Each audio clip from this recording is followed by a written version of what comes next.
আসসালামু আলাইকুম। আরবিডি নিউজের সর্বশেষ আন্তর্জাতিক সংবাদে সবাইকে আমন্ত্রণ জানাচ্ছি। সঙ্গে আছি আমি রাজীব। প্রথমেই জেনে নেওয়া যাক কি থাকছে এখনকার গুরুত্বপূর্ণ সংবাদ শিরোনামে। ইউক্রেন ইস্যুতে উত্তেজনা, জো বাইডেন ও পুতিন শীর্ষ সম্মেলন অনুষ্ঠানে নীতিগতভাবে সম্মত। আফগানিস্তানে আইএস জঙ্গিদের তৎপরতা বৃদ্ধিতে জাতিসংঘ মহাসচিবের উদ্বেগ প্রকাশ। ইউক্রেনের দুই অঞ্চলকে স্বাধীন রাষ্ট্রের স্বীকৃতি দিলেন ভ্লাদিমির পুতিন। এবং সর্বশেষ থাকছে হিজাব বিতর্কে নয়া মোড়, উল্টা পথে হেঁটে ইউনিফর্মের নিয়মই বাতিল করল কলেজ।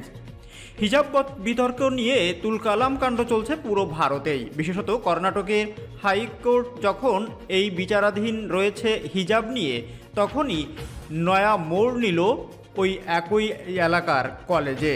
সেখানে হিজাব বিতর্ক বন্ধ করার জন্য এবং হিজাব নিষিদ্ধের প্রতিবাদে ইউনিফর্মের নিয়মই বাতিল করল কলেজ কর্তৃপক্ষ। অর্থাৎ এ থেকে বোঝা যাচ্ছে ওই উগ্রবাদী হিন্দুদের বিরুদ্ধে রুখে দাঁড়াতে শুরু করেছে কলেজগুলো। এই কলেজগুলো এতদিন ওই উগ্রবাদী হিন্দুদের ভয়ে তথস্থ হয়ে, বিশেষত নরেন্দ্র মোদী এবং অমিত শাহের সরকার যেহেতু ক্ষমতায় রয়েছে, তাই উগ্রবাদীরা যে কোনো কিছু করতে পারে এই ভয়ে এতদিন পর্যন্ত তারা হিজাব বন্ধ করে রেখেছে, হিজাব নিষিদ্ধ করেছে। কিন্তু এখন সময়ের পরিবর্তন হচ্ছে। তারা দেখেছে আল্লাহু আকবার ধ্বনি মুস্কানের মুখ থেকে বের হওয়ার পর কিভাবে মুসলিমরা জাগ্রত হয়েছে, কিভাবে উগ্রবাদী হিন্দুদের মাথার টনক নড়তে শুরু করেছে, বুকে কম্পন ধরতে শুরু করেছে, যে কারণে এখন কলেজগুলো পরিবর্তন হতে শুরু করেছে। তারা নরেন্দ্র মোদী, অমিত শাহ এবং যোগী আদিত্যনাথের খোলস থেকে বের হয়ে এসে উল্টো পথেই হাঁটতে শুরু করেছে, যে কারণে হিজাব বাতিল না করে ইউনিফর্মের নিয়মই বাতিল করতে শুরু করেছে কলেজগুলো। এতে করে মুসলিমদের বিজয় সুনিশ্চিত দেখা দিচ্ছে। যদিও হাইকোর্ট এখনও পর্যন্ত কী নির্দেশ দেয় সেটা এখনও অপেক্ষামান, কিন্তু হাইকোর্ট যে হিজাবের বিরুদ্ধেই তাদের আদেশ জারি করবে সেটাও সুনিশ্চিত, কারণ এখানে হাইকোর্টের কিছুই করার নাই। হাইকোর্ট চলে মূলত নরেন্দ্র মোদী, অমিত শাহ বা যোগী আদিত্যনাথের কথাতেই। তারা যেটাই চাইবে সেটাই হাইকোর্ট নির্দেশনা জারি করবে। কিন্তু বাস্তবতা এবং সেখানকার স্বাধীনচেতা মানুষ যেটা চাচ্ছে যে হিজাব অবশ্যই থাকবে, যেহেতু হিজাব ইসলাম ধর্মের একটি অবিচ্ছেদ্য অংশ, এটা আল্লাহ তাআলার স্বয়ং প্রদত্ত আইন, সুতরাং এটা বন্ধ করার কোনো প্রশ্নই আসে না এবং এটা বন্ধ করতে পারবে না। যতই নিয়ম করুক না কেন, যতই আদেশ দিক না কেন, যতই 144 ধারা জারি করুক না কেন, হিজাব আছে, ছিল এবং ভবিষ্যতেও থাকবে বলে আমি মনে করি। এ বিষয়ে আপনারা কি মনে করেন? অবশ্যই আপনারা আপনাদের মূল্যবান মতামত জানাবেন। আর হিজাব বিতর্কে যে কলেজ তাদের ইউনিফর্মের নিয়মই বাতিল করলো সেই সম্পর্কে বিস্তারিত থাকছে ভিডিওর শেষ অংশে, সুতরাং ভিডিওটি শেষ পর্যন্ত দেখার জন্য বিনীতভাবে অনুরোধ রইল। এতক্ষণ সংবাদ শিরোনামগুলো শুনছিলেন, এখন বিস্তারিত। তবে তার আগে রিকোয়েস্ট থাকবে ভিডিওটিতে একটি লাইক করুন এবং আপনি যদি চ্যানেলে নতুন হয়ে থাকেন চ্যানেলটি সাবস্ক্রাইব করে পাশে থাকা বেল আইকনটি অন করে দিন। ইউক্রেন ইস্যুতে উত্তেজনা, জো বাইডেন ও পুতিনের শীর্ষ সম্মেলন অনুষ্ঠানে নীতিগতভাবে সম্মত। ইউক্রেন ইস্যুতে মার্কিন প্রেসিডেন্ট জো বাইডেন এবং রাশিয়ার প্রেসিডেন্ট ভ্লাদিমির পুতিন শীর্ষ বৈঠকে বসার ব্যাপারে নীতিগতভাবে একমত হয়েছেন। ফ্রান্সের প্রেসিডেন্ট ইমানুয়েল ম্যাক্রনের সরকারি দপ্তর এলিসি প্রসাদ থেকে এক বিবৃতির মাধ্যমে এই তথ্য জানানো হয়েছে। এলিসি প্রসাদের বিবৃতিতে বলা হয়েছে, ইউরোপের নিরাপত্তা এবং কৌশলগত স্থিতিশীলতা ধরে রাখার স্বার্থে প্রেসিডেন্ট ম্যাক্রন আমেরিকা এবং রাশিয়ার দুই নেতাকে শীর্ষ বৈঠকে বসার ব্যাপারে রাজি করাতে সক্ষম হয়েছেন। প্রেসিডেন্ট বাইডেন এবং পুতিন দুজনই বৈঠকে বসার ব্যাপারে সম্মত হয়েছেন বলে বিবৃতিতে দাবি করা হয়। বিবৃতিতে আরও বলা হয়েছে, রাশিয়া যদি ইউক্রেনে সামরিক আগ্রাসন চালাতো তাহলে এই শীর্ষ বৈঠক অনুষ্ঠান সম্ভব হতো না। এলিসি প্রসাদের এই বিবৃতির পর মার্কিন প্রেসিডেন্টের সরকারি দপ্তর হোয়াইট হাউস থেকেও পরিকল্পিত বৈঠকের কথা নিশ্চিত করা হয়েছে। হোয়াইট হাউসের প্রেস সেক্রেটারি জেন সাকি বলেছেন, আগ্রাসন শুরু হওয়ার আগ পর্যন্ত আমেরিকা কূটনৈতিক পন্থা অবলম্বনের ব্যাপারে প্রতিশ্রুতিবদ্ধ। সাকি বলেন, যদি রাশিয়ার সামরিক আগ্রাসন না চালায় তাহলে প্রেসিডেন্ট পুতিনের সঙ্গে শীর্ষ বৈঠকে বসতে প্রস্তুত রয়েছেন মার্কিন প্রেসিডেন্ট জো বাইডেন। রুশ প্রেসিডেন্টের সরকারি দপ্তর ক্রেমলিন থেকে সম্ভাব্য এই বৈঠকের ব্যাপারে কিছু বলা হয়নি। তবে ফরাসি প্রেসিডেন্ট ম্যাক্রনের সঙ্গে দীর্ঘ ফোন আলাপের পর পুতিন বলেছেন, ইউক্রেন সংকট নিরসনের জন্য কূটনৈতিক প্রচেষ্টা জোরদার করা উচিত। আফগানিস্তানে আইএস জঙ্গিদের তৎপরতা বৃদ্ধিতে জাতিসংঘ মহাসচিবের উদ্বেগ প্রকাশ।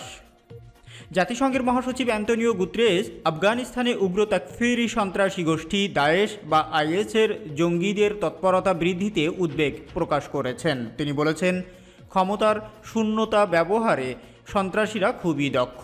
তিনি আরও বলেছেন, আফগানিস্তান ছাড়াও আফ্রিকার কোনো কোনো দেশে সন্ত্রাসবাদের বিস্তার থেকে বোঝা যায় তারা ক্ষমতার শূন্যতার অপব্যবহার এবং দুর্বল বা নড়বড়ে সরকারকে উৎখাতে খুবই দক্ষ। জাতিসংঘের নিষেধাজ্ঞা পর্যবেক্ষণ বিষয়ক কমিটি কিছুদিন আগে এক প্রতিবেদনে জানিয়েছিল, তালেবান ফের ক্ষমতায় আসার পর এখন এই আশঙ্কা বেড়েছে যে ওই দেশটি আন্তর্জাতিক সন্ত্রাসবাদের অভয়ারণ্যে পরিণত হতে পারে। পর্যবেক্ষকরা বলছেন, আফগানিস্তান, পশ্চিম এশিয়া সহ বিশ্বের আরও বহু দেশে উগ্র সন্ত্রাসবাদ বিস্তারে জাতিসংঘের উদ্বেগ প্রকাশ যথেষ্ট তাৎপর্যপূর্ণ। গত গ্রীষ্মে তালেবান আফগানিস্তানের ক্ষমতা দখল করার পর বলা যায় সেদেশে ক্ষমতার শূন্যতা সৃষ্টি হওয়ায় আল কায়দা ও দায়েশ সহ অন্যান্য সন্ত্রাসী গ্রুপগুলো মাথাচাড়া দিয়ে ওঠার সুযোগ পায়। তারা আফগানিস্তানের বিভিন্ন এলাকায় একের পর এক সন্ত্রাসী হামলা চালিয়ে চরম নিরাপত্তাহীন পরিস্থিতি সৃষ্টি করে।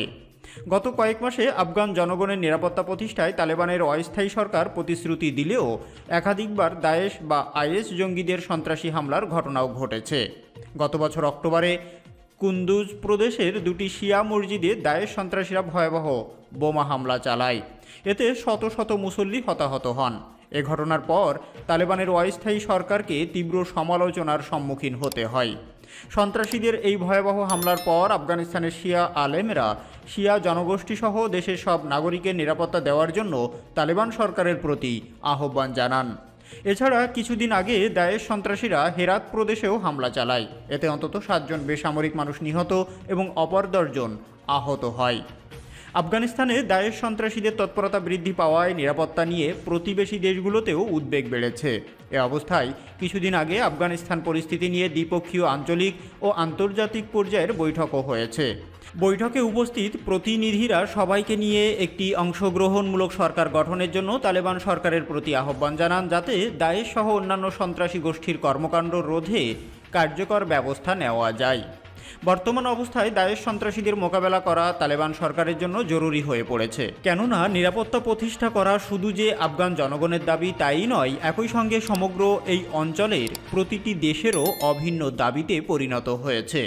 তালেবানের অস্থায়ী সরকারকে অর্থনীতি সহ বিভিন্ন ধরনের সংকট মোকাবেলা করতে হচ্ছে।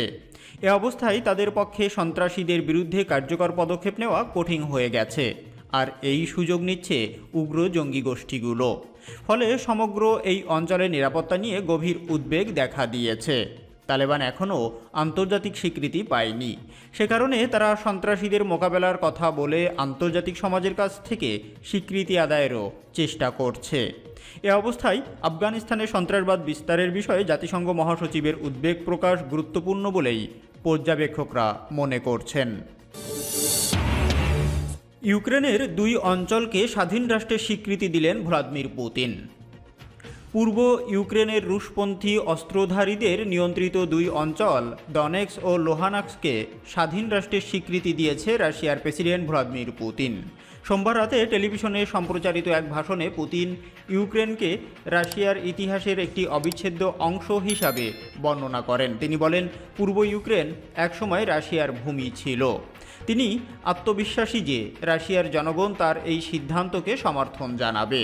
ক্রেমলিন জানিয়েছে, জার্মানি ও ফ্রান্সের নেতাদের ফোন করে পুতিন তার এই সিদ্ধান্তের কথা জানান। পরে ডিক্রিতে সই করে তিনি রাষ্ট্রীয় টেলিভিশনে এই ভাষণ দেন।